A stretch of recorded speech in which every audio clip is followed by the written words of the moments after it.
తన సేవా పరిచర్యలో నన్ను నడిపిస్తున్నందుకు క్రీస్తు వారి నామంలో దేవునికి కృతజ్ఞతాస్తుతులు వందనాలు తెలియజేస్తూ, అలాగే దేవుని వాక్యాన్ని ప్రేమించి వినడానికి వచ్చిన మీ అందరికీ మన ప్రభువును మన రక్షకుడునైన యేసుక్రీస్తు వారి ఉన్నతమైన నామంలో ఈ రాత్రికాల సమీపం శుభాలు వందనాలు నా హృదయపూర్వకంగా మీకు అందరికీ తెలియజేస్తున్నాను.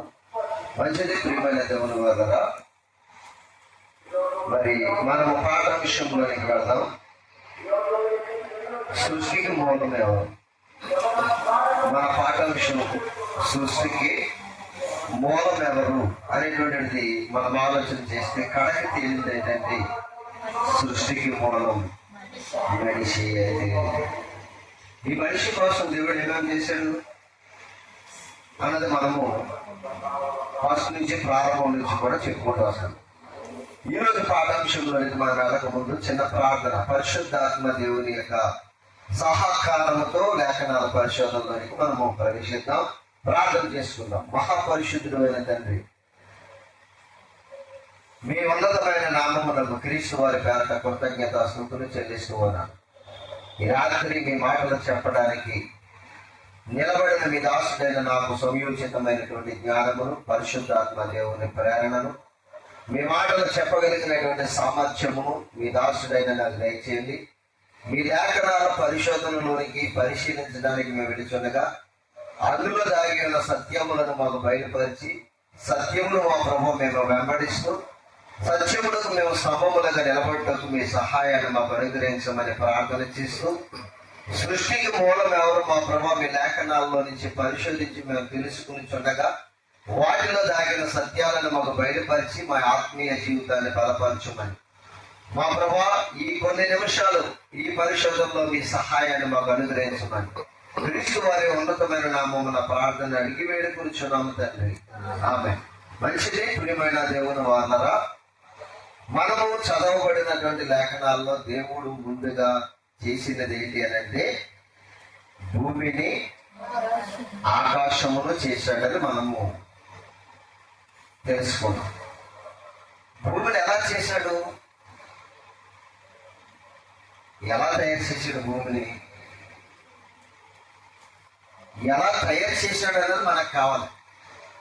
మన భూమి ఆకాశములను దేవుడు ఆది యందు సృష్టించడం అనేది నేర్చుకున్నాం. ఇప్పుడు అర్థమవుతుంది మీకు? బాగా నేర్చుకోవాలి. ప్రతి మాటలో కూడా జాగ్రత్తగా క్రాచ్ చేయాలి. భూమిని ఎందుకు తయారు చేశాడు? భూమిని ఎలా తయారు చేశాడు? ఆకాశాన్ని ఎలా తయారు చేశాడో, ఎక్కడ పెట్టాడో, భూమిని ఎక్కడ తయారు చేశాడో, ఎలా పెట్టాడో, ఎక్కడ పెట్టాడో, ఇవన్నీ కూడా మనకు ఎక్కడ దొరుకుతాయి అంటే దేవుని లేఖనాల్లోనే దొరుకుతాయి. ఎక్కడ దొరకవు. మనము కొంత ఇచ్చట కొంత అచ్చట దొరికింది. దేవుని వాక్యం పరిశీలించాలి, పరిశోధించాలి. వెతికితే దొరకందంటే ఏది కూడా ఉండదు. వెతకాలి. అందుకే దేవుడు మనకు చెప్పాడు, వెతుకుడి మీకు ఏంటి వెతకమన్నది. దేవుని యొక్క లేఖనాలలో ప్రతి మాటను కూడా మనం జాగ్రత్తగా వెతకాలి. అక్షరాల వైద్యాలు కదా మనం వెతకమన్న దేవుడు. ఏం వెతకమన్నాడు అనుకున్నారు? ఆయన లేఖనాలలో దాగి ఉన్నటువంటి సారాన్ని మీరు వెతకమని చెప్పాడు. ఇక్కడ కొంత ఉన్నది, అక్కడ కొంచెం ఉంటుంది. కనుక లేఖనాలను మనం వెతికితే దేవుని యొక్క గొప్పతనం మనకు అర్థమవుతుంది. ఆయనలో ఉన్నటువంటి భావన మనకి గ్రహింపులోకి వస్తుంది. భూమిని ఆకాశాన్ని దేవుడు చేశాడన్నారు. భూమిని ఎలా చేశాడు? ఇప్పుడంటే శాస్త్రవేత్తలు చెప్పారు. ఇప్పుడంటే ఈ 19, 18, ఈ 20 శతాబ్దాల్లో మరి శాస్త్రవేత్తలు చెప్పారు భూమి ఎలా ఉందో అనేటువంటి. మరి భూమిని ఎలా చేశారన్నది దేవుడు ఎప్పుడు చెప్పాడు?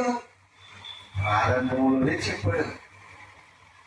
ఆయన భూమిని చేశాడు అన్నది మనం చూస్తున్నాం. ఇక్కడ ఆయన భూమిని ఎలా చేశాడో బైబిల్లోకి వెళ్ళి చూద్దాం. ఒకసారి మనం ఆలోచించేద్దామా? యోబు గ్రంథము 37వ అధ్యాయం. యోబు గ్రంథము 37వ అధ్యాయము. దయచేసి 12వ వచనం చదవండి. ఏమని రాయబడి ఉందో? 12వ వచనం. ఆయన వలన నడిపింపబడినవై ఆయన వలన నడిపింపబడినవై నరులకు నివాస యోగ్యమైన భూగోళము మీద భూగోళము మీద అన్నాడు. భూమిని ఎలా తయారు చేశాడు దేవుడు? గోళాకారంలో తయారు చేశాడు. ఎలా తయారు చేశాడు? మనకి ఎలా కనిపిస్తుంది? ఏదో బల్ల పరుపుగా ఉన్నట్టుగా కనిపిస్తుంది. కానీ దేవుడు ఎలా తయారు చేశాడంటే భూమిని గోళాకారం. గోళాకారంలో తయారు చేశాడంట. మరలా భూమి ఏం చేయబడుతుందంట? నడిపింపబడుతుంది, తిరుగుతుందని చెప్తున్నాడు ఇక్కడ దేవుడు. ఇప్పుడు కనుక్కున్నారు శాస్త్రవేత్తలు. 18, 19, 20 శతాబ్దాల్లో శాస్త్రవేత్తలు కనుక్కున్నారు. ఏమని? భూమి తిరుగుతుందని, భూమి గోళాకారంలో ఉందని ఈ మధ్య కాలంలోనే చెప్పారు. బైబిల్ ఎప్పుడు చెప్పింది? ఇప్పుడు ప్రారంభంలోనే చెప్పింది. ఎందుకని? సృష్టికర్త దేవుడు కనుక. మీకు ఒక మాట చెప్తాను, జాగ్రత్తగా ఉండండి. ఎవరైనా ఒక బైక్ తయారు చేసినా, కారు తయారు చేసినా, ఒక టీవీ తయారు చేసినా మాన్యువల్ ఉంటుంది. ఏమంటారు దానికి? మాన్యువల్ ఉంటుంది. తయారు చేసినాడు ఏ మెటీరియల్ వాడాడు, ఏ వస్తువు ఎక్కడ పెట్టాడు, ఈ వస్తువు పోతే ఏం చేయాలి, మెకానికల్కి అర్థం అవడం కోసం ఏం చేస్తాడంటే మాన్యువల్ తయారు చేసి ఇస్తూ ఉంటాడు. ఇప్పుడు దేవుడు మనకు కూడా మాన్యువల్ గా ఏమి ఇచ్చాడు అనుకున్నారు? బైబిల్ ఇచ్చాడు. ఈ బైబిల్లో ఒక మాన్యువల్. సృష్టి ఏంటి, సృష్టి ఎక్కడ ఉంది, భూమి ఎక్కడ ఉంది, భూమి ఎలా ఉంది, ఆకాశం ఎక్కడ ఉంది, ఆకాశం ఎలా ఉంది, ఆకాశంలో ఏమున్నాయి, ఇవన్నీ మనకు తెలవాలంటే ఎవరు చెప్తారనుకున్నారు? దేవుడు రాయించినటువంటి మాన్యువల్ లోనికి మనం రావాలి. దీన్ని వెతికితే ఏది ఎక్కడ పెట్టాడో, ఎలా పెట్టాడో, ఎలా ఉందో ఇది మొత్తం మనకి హిస్టరీ చెప్తుంది. ఇప్పుడు ఎప్పటి వరకు మనకు తెలియనటువంటి సంగతి, భూమి అందరూ కూడా ఎలా ఉందనుకునేవారంటే తెలుసండి, బల్ల పరుపుగా ఉందనుకునేవారంట. ఎలా ఉందనుకునేవారు? బల్ల పరుపుగా ఉందనుకునేవారంట. కానీ దేవుడు చెప్తున్నాడు భూమి ఎలా ఉందంట? గోళాకారంలో ఉంది. భూమి ఏం చేస్తుందంట? తిరుగుతూ ఉందంట. అన్నారా బైబిల్? అలాగే మీరు చదవండి, మరలా చదవాలి మాట. మరియు ఆయన వలన నడిపింపబడినవై నరులకు నివాసయోగ్యమైనదిగా అన్నాడు. ఎవరికి నివాసయోగ్యమైనదిగా? నరులకు నివాసయోగ్యమైనది ఏంటంట? భూగోళం. మరి మనిషి, దేవుడు చెప్పింది మనిషికి నివాసయోగ్యమైనది ఏది అని చెప్పాడు బైబిల్లో దేవుడు? భూగోళం. మరి మనిషి ఎక్కడ నివసించాలనుకుంటున్నాడు? అంతరిక్షంలో నివసించాలనుకుంటున్నాడు. ఎక్కడ? అంతరిక్షంలో నివసించాలనుకుంటున్నాడు. అంతరిక్షంలో గాలి ఉండదు, అంతరిక్షంలో నీళ్లు ఉండవు. ఎక్కడ? చంద్రమండలం మీదకి వెళ్ళి నివాసం చేయాలనుకుంటున్నాడు చూసారా మానవుడు. అక్కడ చౌడు భూమి అంటారు, అంతా కూడా భూమి లేదు అక్కడ. ఏం లేదు. మనకి నివాస యోగ్యమైంది ఎక్కడ? భూమి. నరులకు నివాస యోగ్యమైంది అక్కడ. ఇక్కడ ఎవరికి నివాస యోగ్యమైంది అంటే మన మనుగడ ఎక్కడ సాగిద్ది? భూమి మీద సాగిద్ది. భూమిని దాటితే మన మనుగడ సాగదు. దేవుడు చెప్పేశాడు నరులకు నివాస యోగ్యమైనదిగా ఉండాలని. ఒక గోళాకారంలో చేసాడంట భూమిని. మరి గోళాకారంలో భూమిని చేశాడని మనకు అర్థమైపోయింది. ఇప్పుడు భూమి ఎలా ఉందని చెప్తున్నాడు. ఇప్పుడు ముందేమో భూమి ఆకాశములని దేవుడు చేశాడు అనేటువంటిది మనకి క్లారిటీ వచ్చింది. భూమిని ఎలా చేసాడని వచ్చింది ఇప్పుడు క్లారిటీ. గోళాకారంలో చేసాడని వచ్చింది. మరి భూమి ఎక్కడ పెట్టాడు దేవుడు? ఇదంతా కూడా దేవుడు చెప్పాలి. మనిషికి చెప్తే తప్పు అవుతుంది. భూమి గోళాకారంలో ఉందని దేవుడు చెప్పుడు. మా శాస్త్రవేత్తలు కూడా ఇప్పుడు ఏమని చెప్తున్నారంటే గోళాకారంలో ఉందని చెప్తున్నారు. ఎందుకంటే మన స్కూల్లో కూడా చూడండి, స్కూల్లో టేబుల్ మీద ఒక ఏమంటది, ఇది గ్లోబ్ ఉంటుంది. ఈ గ్లోబ్ లో ఏమంటది? భూమి గోళాకారంలో ఉన్నట్టు, ఆ భూమిలో ఎన్నో దేశాలు ఉన్నట్టు, ఆ దేశాల్లో ప్రదేశాలు ఉన్నట్టు, అడవులు ఉన్నట్టు ఆ గ్లోబ్ మీద వేస్తూ ఉంటారు. గ్లోబ్ ఏ రకంగా ఉంటుంది? బల్లపట్టు ఉంటుందా, గోళాకారంలో ఉంటుందా? గోళాకారంలోనే ఉంటుంది. రౌండ్ గా గోళాకారంలో ఉంటుంది గ్లోబ్.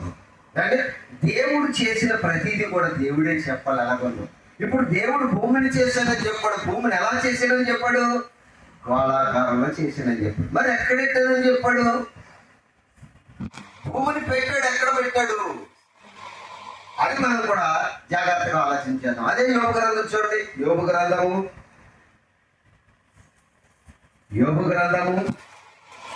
26వ అధ్యాయము. యోబు గ్రంథము 26వ అధ్యాయము ఏమని రాయబడిందో చూడండి. 7వ వచనం. శూన్యమండలము పైన ఉత్తర దిక్కునున్న ఆకాశ విశాలమును ఆయన పరిచాడంట. ఆకాశాన్ని అక్కడ పరిచాడంట, ఉత్తర దిక్కును పరిచాడంట. విశాలమును ఆకాశమును పరిచాడంట, పల్ల పరుపుగా పరిచాడంట. ఒక చాపలాగా పరిచాడంట దాన్ని. దీన్ని ఆకాశాన్ని ఎక్కడ? సూర్యమండలములోని ఉత్తర దిక్కున. ఎక్కడంట? సూర్యమండలములోని ఉత్తర దిక్కున దేవుడు ఆకాశాన్ని ఏం చేశాడంట? పరిచాడంట. ఇంకా వివరాలు చెప్పాడు. ఆకాశాన్ని పరచడమే కాదు, ఆకాశంలో కావలసిన వాటిని కూడా పెట్టాడు. మీరు చదవండి ఇప్పుడు కింద వచ్చిన శూన్యము పైన భూమిని. అదేనమాట. భూమి ఎక్కడుంది ఇప్పుడు? సూర్యము పైన వేలాడుతూ ఉందని చెప్తున్నారు. టెలిస్కోప్ కనిపెట్టినటువంటి శాస్త్రవేత్తలు టెలిస్కోప్ కనిపెట్టిన తర్వాత భూమి ఎక్కడుందో చూశారంట. భూమిని చూస్తే టెలిస్కోప్ లో భూమి ఎక్కడ కనిపించిందంటే శూన్యములో ఏలాడుతుందని రాశారు. కానీ బైబిల్ ఎప్పుడు చెప్పింది? ఎప్పుడో పూర్వం చెప్పింది. అంటే బైబిల్లో చెప్పబడింది శాస్త్రవేత్తలు రాసి అది గొప్పతనం వాళ్ళు చెప్పుకున్నారు. మేము గొప్పవాడు, శూన్యంలో మేము భూమి ఏలాడుతుందని కనిపెట్టి మేము చెప్పుకోమంటున్నారు. కానీ వీళ్ళ కనిపిన ముందుగా ఎవరు చెప్పారు? దేవుడు చెప్పాడు. దేవుడు మాటలు కాపీ చేసి వాళ్ళ పేరు పెట్టుకున్నారు, కానీ దేవుడు మాత్రము పక్కన పెట్టేశాడు. దేవుడు భూమిని ఎలా చేశాడు అన్నాడు? గోళాకారంలో చేశాడు అన్నాడు. మనుషులు ఎప్పుడు చెప్పాడు? ఈ మధ్య కాలంలో చెప్పాడు. దేవుడు ఎప్పుడు చెప్పాడు? ఎప్పుడో చెప్పాడు. బైబిల్ని కాపీ చేసి శాస్త్రవేత్తలందరూ కూడా శాస్త్రవేత్తలందరూ ఎవరు అనుకున్నారు? క్రైస్తవులు, హైందువులు కాదు. శాస్త్రవేత్తలందరూ ఎవరు అనుకున్నారు? క్రైస్తవులు. బైబిల్ బాగా చదివి బైబిల్లో దేవుడు ఏమైతే సృష్టిని చేశాడో, ఆ సృష్టిలో ఏమేమి చేసి ఎక్కడెక్కడ పెట్టాడో అవన్నీ కూడా ఇవన్నీ చరిత్రలు తీసుకుని వాళ్ళ పేరు తగిలించుకుని దేవుడిని పక్కన పడేశారంతే. కానీ గొప్పతనం ఎవరికి రావాలి? దేవుడికి రావాలి. చూసారా? ఇప్పుడు దేవుడు భూమిని ఆకాశంలో కలగజేశాడన్న దాన్ని పక్కన పెట్టేయకూడదుగా భూమిని ఎలా చేశాడో చెప్పాడు, భూమిని ఎక్కడ పెట్టాడో కూడా చెప్పాడు. భూమిని గోళాకారంలో చేశాడు. భూమి ఎలాగుండాలని చేశాడు? ఎలాగుండాలని చేశాడు? నరులకు నివాస యోగ్యమైనదిగా ఉండాలని చేశాడంట. అంత ఆశ్చర్యకరమైనటువంటి సంగతిని దేవుడు చెప్తున్నాడు. మనము నివాసం ఇక్కడ తప్పితే ఎక్కడికి కూడా వెళ్ళాలి. సునీత విలియం అని మన మధ్యన అంతరిక్షంలో వేసుకుని వెళ్ళింది ఆవిడ. పాపం అక్కడ ఆగిపోతుంది కొన్నాళ్ళు. చచ్చిందో బతికిందో వెళ్ళింది. ఎవరు? సునీత విలియం గారి అని ఆవిడ కూడా ఒక క్రిస్టియనే. ఆవిడ వెళ్ళి క్రిస్టమస్ చేసుకుందంట. ఎక్కడ? చంద్రమండలంలోకి వెళ్ళి డిసెంబర్ నెలలో క్రిస్టమస్ చేసుకుందంట. ఆవిడ చచ్చిపోయిందో బతికుందో ఎవరికి తెలియలేదంట. కొంతకాలం ఆవిడ అడ్రస్ దొరకలేదు శాస్త్రవేత్తలకి. వెళ్ళిపోయింది. వెళ్ళింది కానీ అక్కడ ఏం లేదు. మనిషికి నివాస యోగ్యం దేవుడు చెప్పలేదు కదా. దేవుడు చెప్పలేదు. దేవుడు ఎక్కడ ఉండే మంచిదని చెప్పాడు. మనిషికి భూమి. అందుకే చెప్పడు మనిషికి నివాస యోగ్యమైన భూగోళము అన్నాడు. భూమి మీద గాలి పెట్టాడు, భూమి మీద నీరు పెట్టాడు, భూమి మీద మనుగడ పెట్టాడు, భూమి మీద ఆహారం పెట్టాడు. అక్కడ ఆహారం ఉందా? పంట పండిద్దా? పంట పండాలంటే ఏం కావాలి? నీరు కావాలి. నీరు వచ్చి ఉంటే మాత్రం ఆ భూమి ఏమై ఉండాలి? సారవంతమైన భూమి అయి ఉంటే పంట పండిద్ది. విత్తనాలు ఉన్నాయి అక్కడ? లేవు. విత్తనాలు ఎక్కడ పుట్టించాడు? భూమిలో పుట్టించాడు. చెప్పాడు కదా మనకి అన్ని కూడా వివరాలు. ఆదికాండంలో మనం మొదట అధ్యాయం ఎందుకు ప్రారంభించింది తెలుసా? మనకి దేవుడు సృష్టిలో పెట్టినటువంటి ప్రతి క్రమాన్ని మనం నేర్చుకోవాలి. భూమిని ఎలా చేశాడో మీకు చూపిస్తున్నాను నేను. భూమిని చేశాడన్నది మనం చూసుకున్నాం మొదటి. దేవుడు ఆది యందు భూమి ఆకాశములను సృష్టించాడు. భూమిని ఎలా చేశాడు ఎప్పటి వరకు చెప్పలేదు మీకు నేను. ఇప్పుడు ఎందుకు చెప్తున్నాను? ఆయన భూమిని చేశాడు. ఎలా చేశాడు? నరులకు నివాసయోగ్యమైనదిగా గోళాకారంలో ఉంటేనే బాగుంటది. ఎందుకు తెలుసా? గోళాకారంలో లేకపోతే తిరగడానికి అవకాశము ఉండదు, తిరగకపోతే మనుగడ మనిషికి సాగదు. అందుకనే ప్రతిదీ కూడా దేవుడు నరునికి యోగ్యమైనదిగా చేసినట్టుగా కనిపిస్తుంది బైబిల్లో. ఇది మరలా ఎక్కడ పెట్టాడంటే శూన్యములో వేలాడదీసాడంట. ఏమి మేధస్సు అయింది కదా. దేవుడు కొన్న మేధస్సు ఎవరికి లేదు. ఎవడైనా ఏదైనా వేలాడదీయగలరా? మనం చెప్పుకున్న గొప్ప వింత ఏంటిది? ఉద్యానవనం వేలాడుతుందని చెప్తాం. వింతలలో 7 వింతల్లో ఒక వింత ఏంటంటే ఉద్యానవనం వేలాడుతుంది అని చెప్తూ ఉంటారు. అది ఎలా వేలాడుతుందో తెలియదు అని చెప్తున్నాడు. ఉద్యానవనం వేలాడుతుందో తెలుసుకున్నాడు ఈ మానవుడు. కానీ భూమి శూన్యంలో వేలాడుతుందన్న సంగతి. అలా గొప్పతనం, ఎంత గొప్పతనం ఇది! భూమి శూన్యంలో వేలాడటం అంటే ఇది సామాన్యమైన విషయమా? ఉద్యానవనం గురించే వింతగా చెప్పుకున్నావే. ఈ భూమి శూన్య మండలంలో దేవుడు వేలాడదీశాడని ఆయన వింత గొప్పతో చెప్పరా? అది చెప్పరా సమాజం? బాగా ఆలోచించాలి. దేవుడు సామాన్యమైన వాడు కాదు. దేవుని గొప్పతనాన్ని తెలుసుకుంటూ వెళ్ళిపోతే ప్రతి మనిషి మారి ఆయన పాదాల దగ్గర మోకరించి బ్రతికినంతకాలం సేవ చేయవలసిందే. ఇంత గొప్ప భాగ్యం మనకి ఇచ్చాడంటే ఏదనుకున్నారు? ఆయన గొప్పతనం చెప్పాలి. ఇంత సృష్టిని మన కోసం చేసి ఆయన సంకల్పంలో మన తల్లి గర్భంలోనికి వచ్చి ఆ తల్లి గర్భంలో నుంచి భూమి మీదకి వచ్చి ఆయుష్ను పొంది ఇంతవరకు బ్రతికి పట్టగట్టామంటే ఎవరిదై అనుకున్నారు? దేవుని దైవప్రియమైన వాడు కదా. నీకు గాలి కావాలని భూమి మీద పెట్టాడు. కానీ కొన్ని వందల కిలోమీటర్లు భూమిని విడిచి వెళ్ళిపోతే అక్కడ మాకు ఏమడుతుందో తెలుసా? గాలి ఉండదు. ఎదుర్కొంటారు. నివాస యోగ్యం ఎక్కడ ఉన్నాడు దేవుడు? భూమే. మనిషి ఇక్కడే నివసించాలి. ఇదే మనిషికి క్షేమకరమైంది. మరి భూమిని శూన్యములో ఏలాడదీసి ఆకాశమును భూమిని చేసిన దేవుడు భూమిని ఎవరికి ఇచ్చాడు? చూస్తారా బైబిల్లో? చూడాలి మీరు. గోళాకారంలో చేశాడు. గోళాకారంలో చేసిన దేవుడు శూన్యములో వేలాడదీశాడు. శూన్యములో వేలాడదీసిన దేవుడు భూమిని ఎవరికి ఇచ్చాడు? కీర్తన గ్రంథం 115వ కీర్తన చదువుదామా? కీర్తన గ్రంథము 115వ కీర్తన. భూమిని దేవుడు ఎవరికి ఇచ్చాడు చూడండి. కీర్తన గ్రంథము 115వ కీర్తన. దయచేసి అందరూ కూడా తీసి ఆ మాటను మీరు బాగా చదవాలి. 115వ కీర్తన 16వ వచనం. ఆకాశములు యెహోవా వశము, భూమిని అది భూమిని దేవుడు ఎవరికి ఇచ్చేసాడంట? నరులకు ఇచ్చాడంట. దేవుడు ఆకాశాన్ని భూమిని తయారు చేశాడు. దేవుడు భూమి ఆకాశములను తయారు చేసి ఆకాశము తన వశములో ఉంచుకున్నాడంట. ఎవరి వశంలో? వినాలి, మీరందరూ చూడాలి, జాగ్రత్తగా వినాలి.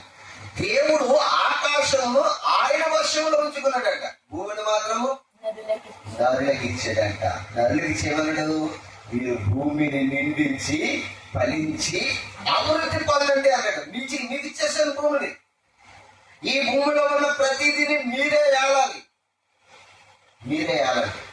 ప్రతి జంతువుని మీరే ఏలండి, ప్రతి పక్షిని మీరే ఏలండి, ప్రతి జలరాశిని మీరే ఏలండి. ఈ భూమిని నిందించండి, మీరు ఫలించండి, అభివృద్ధి పొందండి. ఈ భూమిని మీ చేతులకి ఇచ్చేసానండి. అక్కడ బైబిల్లో ఉందా మాట? మళ్ళా చదువుతాం. కీర్తన గ్రంథము. ఆకాశములు యెహోవా వశము, భూమిని ఆయన నరులకిచ్చి ఉన్నాడు అన్నాడు. చూసారా? దేవుడు భూమిని ఎవరికి ఇచ్చేసాడంట? ఎందుకు ఇచ్చేసాడు?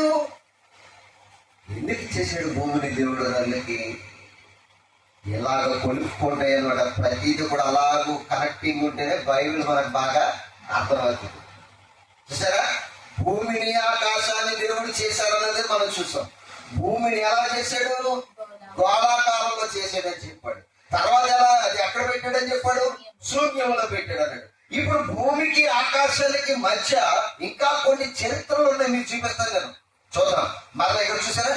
భూమిని దేవుడు ఎవరికి ఇచ్చేసాడు? అందుకే ఎందుకు చెడు మీకు తర్వాత చెప్తాను. తర్వాత చెప్పే ముందు మనం యోబు గ్రంథం 26వ అధ్యాయం ఎంత చదువుకున్న మాటలు మనం చదువుకున్నాం. ఒకసారి యోబు గ్రంథము 26వ అధ్యాయం మనం చదువుకున్న మాటలు. శూన్యమండలముల పైని ఉత్తర దిక్కునున్న ఆకాశ విశాలములలో ఆయన పరిచెను. శూన్యము పైని భూమిని వేలాడ చేసెను. వాటి క్రింద మేఘములు చినిగిపోకుండా ఆయన తన మేఘములలో నీళ్లను బంధించి అదనమాట. మేఘములను ఏం చేశాడంట? నీళ్లు బంధించాడంటే చినిగిపోకుండా. ఏది చినిగిపోకుండా? ఇప్పుడు చెప్తాను మీకు, శాస్త్రవేత్తలకు అర్థం కాదు ఇది. ఎందుకు తెలుసా? బైబిల్ అంటే ఏంటనుకుంటారు? శాస్త్రవేత్త పుట్టిన తర్వాత శాస్త్రాన్ని చేసి శాస్త్రవేత్త అయ్యాడు. మరి సృష్టికర్త శాస్త్రవేత్తను పుట్టించిన వాడు. శాస్త్రవేత్త పుట్టక మునిపే ఆయన గ్రంథాన్ని రాయించినటువంటి దేవుడు. ఏంటనుకుంటారు దేవుడు అంటే? ఈ బాగా చెప్తాను. ఇప్పుడు సూర్యకిరణాలు భూమి మీద పడితే డైరెక్ట్ గా మనిషి మసిపోతాడని దేవుడు అంతరిక్షంలో ఓజోన్ పొర అనే దాన్ని ఒక దాన్ని పెట్టాడు. ఎందుకు పెట్టాడు? సూర్యరశ్మిలో ఉన్న కిరణాలలో ఉన్నటువంటి ఆ వేడి వల్ల మనిషికి అనారోగ్య పరిస్థితులు ఏర్పడతాయని చెప్పేసి జల్లించడానికి, కిరణాలను జల్లించడానికి దేవుడు ఏం పెట్టాడని తెలిసింది? ఓజోన్ పొరను పెట్టాడు. అది ఓలడిపోయిందంట. దీనివల్ల కాలుష్యం వల్ల. దీనివల్ల కాలుష్యం ఎక్కువైపోయింది. కాలుష్యం ఎక్కువైపోవడం వల్ల అంతరిక్షంలో ఉన్నటువంటి ఓజోన్ పొరకు ఏం పడిపోయిందంట? ఓలు పడిపోయిందంట. అందుకే ఎండలు ఎక్కువైపోతున్నాయి, వేడి ఎక్కువైపోతుంది. దేవుడు చిరిగిపోకుండా పెట్టాడంట. కానీ దాన్ని మనిషిని ఏం చేశాడు? చింపేసి దానికి నిద్ర పట్టలేదు మనిషికి. అంటే ఇప్పుడు మనిషి స్వనాశనాన్ని మనిషే కోరుకుంటున్నాడా? దేవుడు చేసాడా? మనిషే పెట్టుకుంటున్నాడు. నీ నాశనాన్ని నువ్వే తెచ్చిపెట్టుకున్నావు. బైకులు, కారులు, ఎక్కడ లేనటువంటి ఆయిల్స్ ఇవన్నీ కూడా పోసేసి కాలుష్యాన్ని పెంచేసి ఆ కాలుష్యము ఆకాశంలోకి వెళుతుంటే ఆకాశంలో ఉన్నటువంటి అంతరిక్షం ఏమవుతుందో తెలుసా? కాలుష్యంతో నిండిపోయి ప్రకృతి క్రమం తప్పేస్తుందంట. అది కూడా బైబిల్లో ఉంది. మీ తర్వాత చెప్తాను. అన్ని ఇప్పుడే చెప్పను, కొన్ని చెప్తాను ఇప్పుడంటే. బైబిల్ అంటే ఎలా ఉంటుంది మరి ఏంటనుకుంటున్నారు? అన్ని చెప్పేస్తే మీకు ఏమైపోతాయి? అనవైపోయినట్టు కక్కేసినట్టు ఉంటుంది. అర్థమవుతుందా? అన్నీ చెప్పకూడదు, కొన్ని చెప్పాలి. అందుకే చాలా విషయాలు ఉన్నాయి మీకు ఒక్కోటి చెప్పడానికే ఆదికాండం ప్రారంభించాను. జాగ్రత్తగా వెళ్ళాలన్నట్టుగా మనం బ్రతికేంతకాలం బైబిల్ బాగా నేర్చుకోవాలి, చాలా నేర్చుకోవాలి. అందరిలాగా కాదు, తప్పుగా నేర్చుకోవాలి మనం అందరం కూడా. ఎందుకంటే మనము కొంతమంది అయినా దేవుడి రాజ్యానికి వెళ్ళే వారిగా ఉండాలి. దేవుడి గొప్పతనాన్ని తెలుసుకోవాలి. పిల్లరా, దేవుడు ఇక్కడ ఆకాశంలో ఉన్నటువంటి దాన్ని చినిగిపోకుండా ఏమిటంటే మన దేవుడు భూమికి అపాయం కలగకుండా ఉండాలని మేఘాలలో నీళ్లను బంధించి ఆ మేఘాలను ఎక్కడ పెట్టాడంట? ఆకాశము క్రింద పెట్టాడంట. ఎక్కడ పెట్టాడమ్మా? ఆకాశము క్రింద మేఘములను పెట్టాడంట. ఆ మేఘములలో ఏముందంట? నీళ్లు బంధించాడంట. ఏం బంధించాడు? ఉన్నాయా బైబిల్లో? నీళ్లు బంధించాడంట. ఎప్పుడు వెళ్తాయి? బంధింపబడతాయి చెప్పండి. మేఘాలలో నీళ్ళు ఎప్పుడు బంధించబడితే చెప్పండి. చెప్తారా స్కూల్లో? బైబిల్లో చెప్తారు. బైబిల్లో ఏమో చెప్తారంటే వేసవ కాలము ఎండలు మండిపోతుంటాయి చూసారా? ఆ మండిపోతున్నటువంటి సమయాల్లో సముద్రంలో ఉన్న నీరంటే ఆవిరిగా మారి మేఘములలోనికి పోద్దంట. ఎక్కడిపోతే? మేఘములలోనికి వెళ్తుంది. ఆ మేఘాల్లోనికి వర్షం ఎందుకు బంద్ చేస్తున్నాడు తెలుసా? భూమి క్షేమకరంగా ఆరోగ్యకరంగా మనుషుల్లో ఉండాలంటే ఈ నీరు మేఘముల్లో బంధించబడి మరలా మనిషి శ్రేయస్సు కొరకు వర్షంగా కురిస్తేనే గాని మనిషికి శ్రేయస్సు ఉండదంట. ఎంత గొప్ప జ్ఞానం చూడండి దేవుడు. ఏమనుకుంటున్నారు? మేఘాలను నీళ్లు బంధించాడంటే తెలివి తక్కువడయ్యా, తెలివి తక్కువడై చేసాడా ఇవన్నీ కూడా. ఆకాశాన్ని, భూమిని, ఆకాశంలో మళ్ళా ఏం చేశాడంట? సూర్య చంద్ర నక్షత్రాలను, ఆ నక్షత్రాలతో పాటు ఏం చేశాడంట? మేఘములను. మేఘముల్లో ఏం బంధించాడంట? నీటిని. ఎందుకు నీటిని బంధించాడు అని అంటే నీటి ద్వారా భూమి మీద వర్షం కురవాలి. మేఘములలో నుండి వాన కురిస్తే భూమి మీద విత్తనము ఫలిస్తుంది.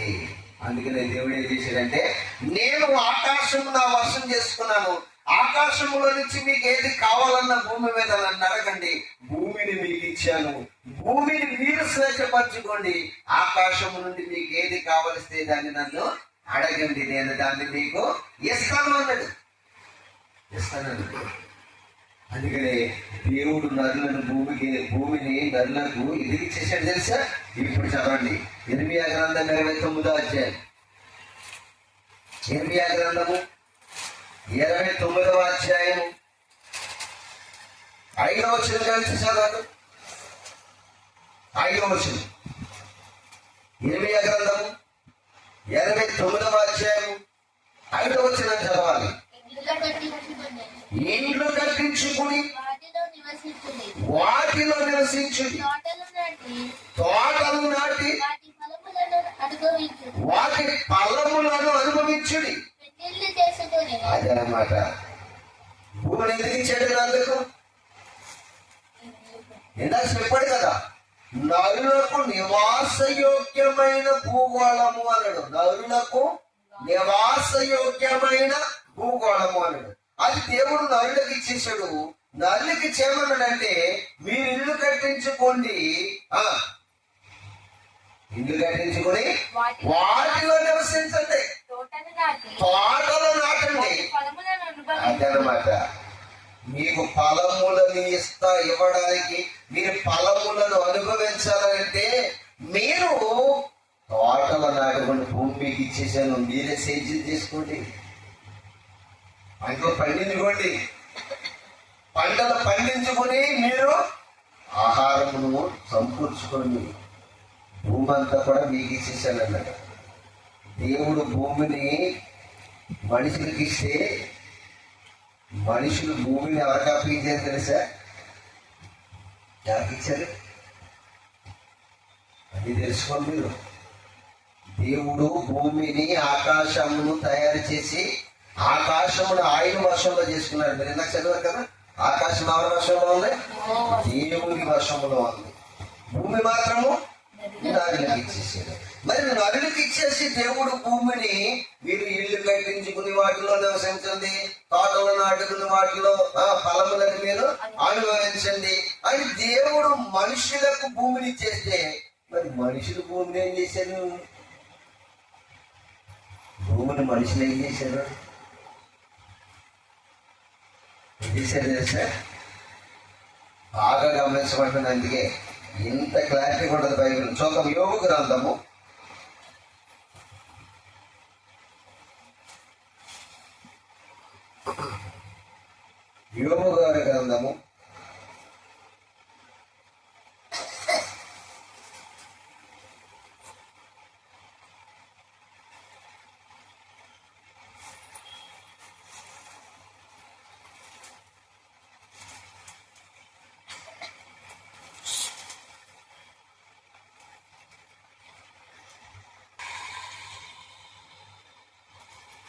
12వ అధ్యాయము ఒకసారి మనము చూద్దాం.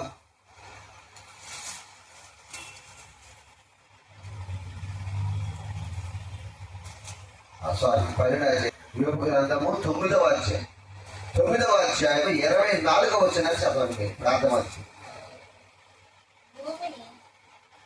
తీసారా? అందరూ తీసారా? యోబు గ్రంథము 9వ అధ్యాయము 24వ వచనం. భూమి దుష్టుల చేతికి అప్పగింపబడి ఉన్నది. అదనమాట. దేవుడేమో నరులకు అప్పగిస్తే నరులు ఏమో ఎవరికి అప్పగించారు తెలుసా? దుష్టులంటే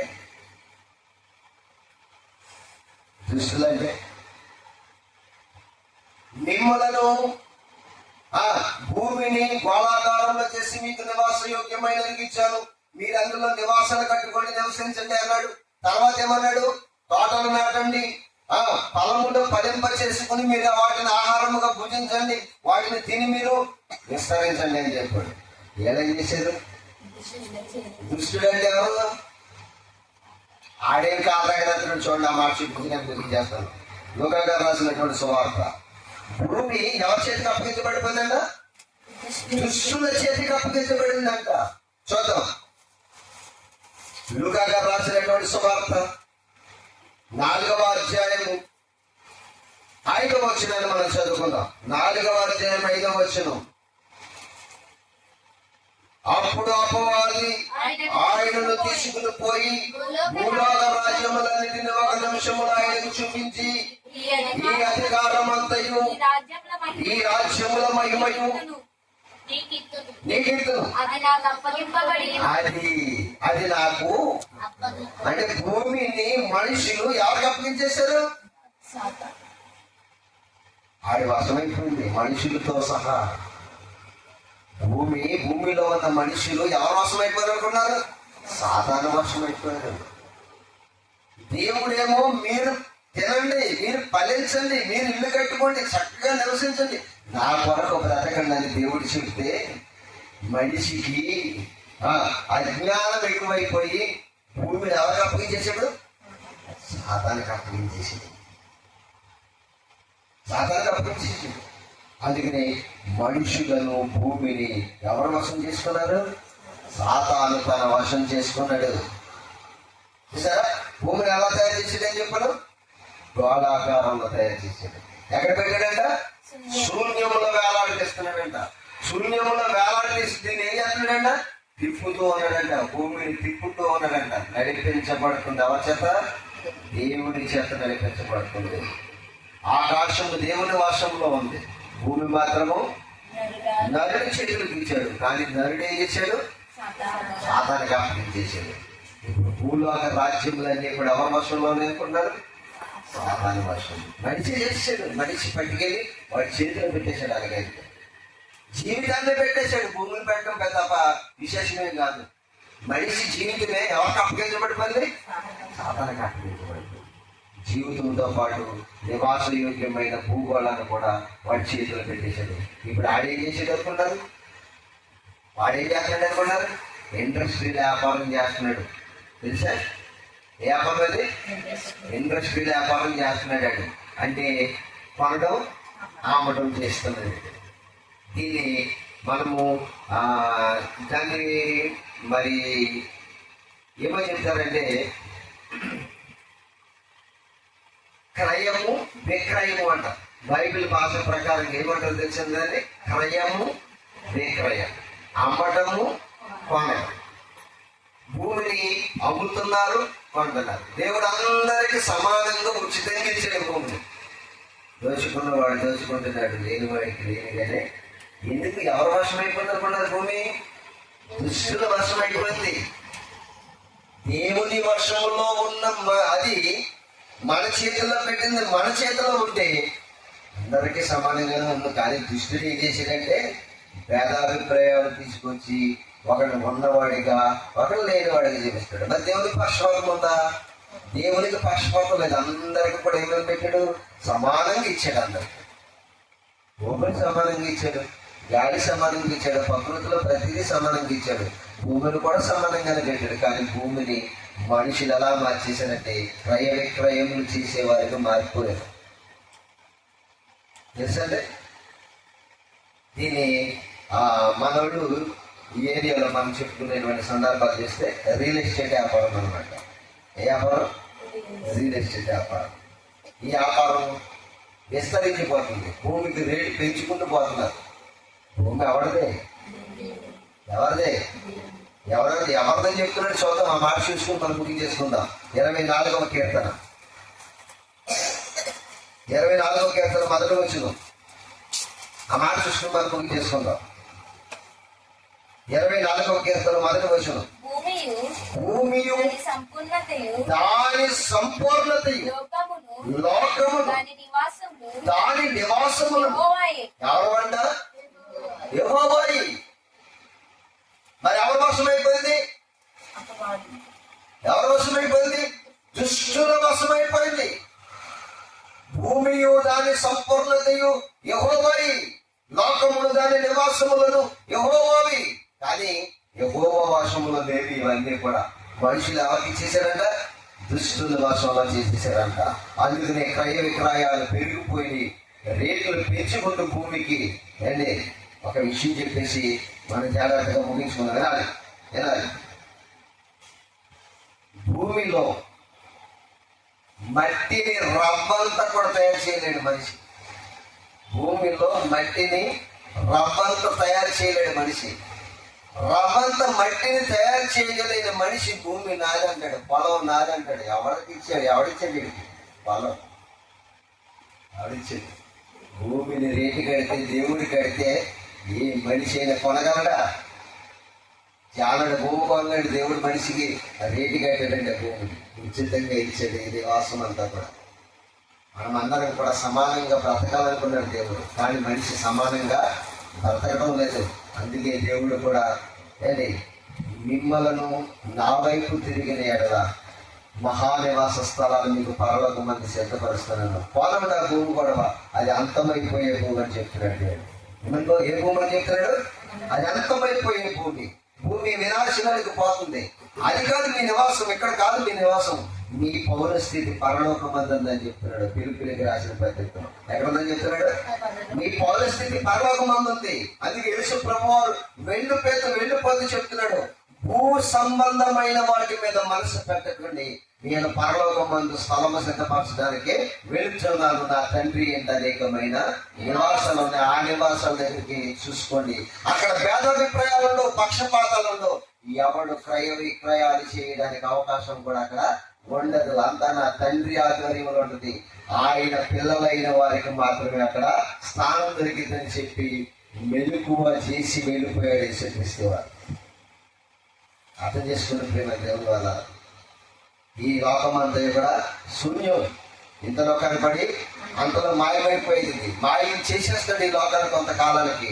అయితే మనకి స్థిరమైన లోకం ఎక్కడుందంటే పరలోకం అందుంది. ప్రస్తుతం మానవుడు నివసించటానికి దేవుడు కొంచెం కాలం ఇక్కడ మానవ లోకాన్ని తయారు చేసుకోవాలనుకున్న దేవుడు మానవునికి కావలసినటువంటిది ఒక చిన్న లోకం, భూలోకాన్ని చేశాడు. ఆ భూలోకంలో మనిషికి నివాస యోగ్యమైనటువంటి ప్లేసును భూమిని దేవుడు తయారు చేశాడు. ఎలా తయారు చేశాడు? ఎక్కడ పెట్టాడు? శూన్యంలో పెట్టాడు. ఏం చేశాడు? నరికి చేశాడు. ఎందుకు ఇచ్చాడు? వాడు నివాసాలు కట్టుకోవాలని, తిని బ్రతికి దేవుణ్ణి స్మరించాలని చేశాడు. కానీ మనిషి నల్లాది తీసుకెళ్ళి ఎవరి చేతిలో పెట్టాడు? దుష్టుని చేతిలో పెట్టాడు. అందుకే మనమంతా కూడా దేవునికి వశమై ఉండాలన్నటువంటిదే దేవుని యొక్క ఆలోచన. అలాంటి కృప దేవుడు మీ అందరికీ తయారు ఇవ్వాలని మనస్ఫూర్తిగా కోరుకుంటూ నేను ముగిస్తున్నాను. దేవుడి కొద్ది మాటలు మన ఇంట్లో తీర్చింది కాక ప్రార్థన చేసుకుని కార్యక్రమాన్ని ముగించుకున్నాం. దయచేసి కూడా తలవంచండి, అందరూ మోకరించండి. దేవుని చిత్తమైతే ఆలోచన లేకుండా మరి అందరూ కూడా మోకరించి ప్రార్థన చేసుకుందాం. మహాపరిశుద్ధుడు అయిన కన్న తండ్రి, మీ పరిశుద్ధమైన ఉన్నతమైన నామమునందు మా ప్రభువును, ప్రియ కుమారుడు, మా రక్షకుడునైన యేసుక్రీస్తు ప్రభుల వారి పేరట మీకు కృతజ్ఞతాస్తుతులు చెల్లిస్తున్నాను. ఆది కాండములో నుంచి దేవాలయు భూమి ఆకాశములను ఎలా చేశావో, ఎక్కడ పెట్టావో, పెట్టిన దాన్ని ఎవరికి ఇచ్చావో అదంతా కూడా మేము నేర్చుకోవడానికి లోతైన అనుభవాల్లోనికి మమ్మల్ని నడిపించినందుకు నీ స్తోత్రాలు. నేర్చుకున్న ప్రతి సందర్భాన్ని మా హృదయంలో ముద్రించుకుంటూ, జ్ఞాపకం చేసుకుంటూ, నీ కొరకు మేము బ్రతకడానికి మీ సహాయాన్ని దయచేయమని ప్రార్థన చేస్తున్నాను. కూడి వచ్చిన ప్రతి బిడ్డని మీరు చల్లగా కాపాడండి. వారి అవసరతలు, అక్రతలు అన్నీ కూడా తీర్చండి. వారు ఏ అవసరతల్లో ఉన్నారో వారి అవసరతలు తీర్చండి. కూర్చుని విన్నవారిని, శబ్దేంద్రం ద్వారా విన్నవారు అందరినీ మీ కృపలో భద్రపరిచి బలపరిచి మనైనా మీ రాకడకు, మీ కుమారుడైన క్రీస్తు రాకడకు సిద్ధపరచమని ప్రార్థిస్తున్నాను. నువ్వు నాకు ఇచ్చినటువంటి భార్యని, ఇద్దరు కుమారులు, కుమార్తెలు కూడా మీరు జ్ఞాపకం చేసుకోండి. ఆయుష్ను ఉండి ఆరోగ్యాన్ని దయచండి. నీ పరిచర్యలో బలపరచండి.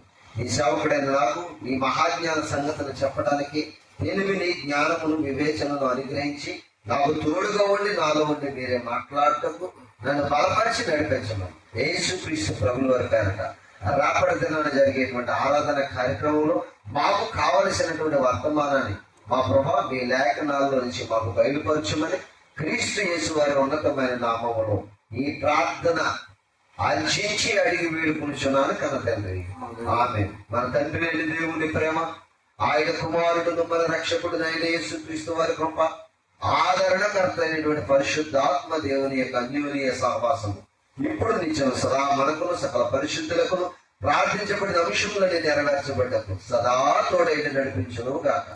ఆమె అందరికీ హృదయపూర్వకమైన వందనాలు. వాళ్ళకి గాడ్ బ్లెస్ యు.